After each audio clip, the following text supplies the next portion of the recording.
सबनू सलाम, खुदा सबनू बरकत दे। सोशल मीडिया ते एक बेटी दी मैं वीडियो वेखी है, वो वीडियो पहला वेखो। ईद को छोड़ने की मेन वजह ये थी कि मुझे ईसाईयत कभी समझ ही नहीं आई। वेखो इस बेटी ने आख्या है कि मैं मसीहत दी मैनू समझ नहीं लगी, मैं मसीहत नू छड़ दिता। यसु मसीह नासरी ने ते सबनू जीना सिखाया, यसु मसीह नासरी ने ते सबनू मुहब्बत सिखाई है, यसु मसीह नासरी ने ते सबनू प्यार सिखाया। और सब तो जरूरी है वे कोई किसी वास्ते नहीं मरदा किसी के गुनाहों सदका।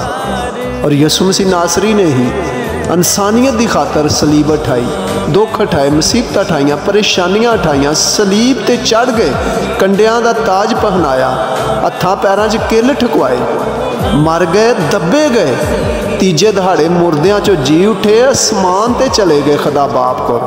और जिथों फेर आना है मोया और जिउंदियां दा इंसाफ करन दे, सिर्फ यसु मसीह ने फेर आना है। किसी नबी, किसी रसूल, किसी पैगंबर, किसी वली नहीं वापस आना, सिर्फ यसु मसीह ने आना है। बेटी तू यसु मसीह नू छड्डिया, बल्कि तू वो जिंदगी छड्डी है कि जिहड़ी हमेशा की जिंदगी है। खुदा ही जानता कि जिहड़े यसु मसीह नू छड्डदे ने कित्थे जाणगे, खुदा ही बेहतर जानता सब दे बारे।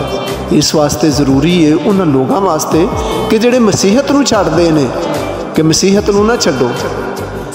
हकीकी जिंदगी ये तो आरजी जिंदगी है जिहड़ी असीं इस दुनिया ते जी रहे हैं। असल जिंदगी यसु मसीह दे कोल है, क्योंकि यसु मसीह ने वो रिश्ता साडा जोड़िया जिहड़ा बाप तो टुट गया सी, और यसु मसीह ने साडा वो रिश्ता जोड़िया कि जिहड़ा अज़ला तो आदम तो टुट गया सी, बाप ने तोड़ दिता ही। और यसु मसीह ने साडा और बाप का रिश्ता जोड़िया।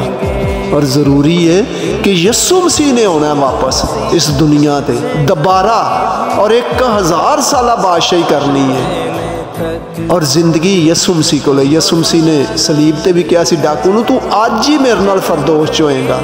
किसी नबी, किसी पैगंबर, किसी रसूल ने कहा कि तू अज ही मेरे नाल फरदोश च होएगा। सिर्फ यसु मसीह को इख्तियार है, क्योंकि बाप ने बेटे नू इख्तियार दे दिता है। इस वास्ते खुदा ही जानता। बेटी साड़ी ते दुआ है कि तू दोबारा फिर मसीहत च आए और मसीहत की तेनू समझ लगे। मसीहत नहीं तो सब नू जीना सिखाया है, और अज मसीहत नू लोग आते हैं कि सानू मसीहत की समझ नहीं लगी। खुदा इसराइल नू बरकत दे, उहदे वसीले पूरी दुनिया नू आमीन।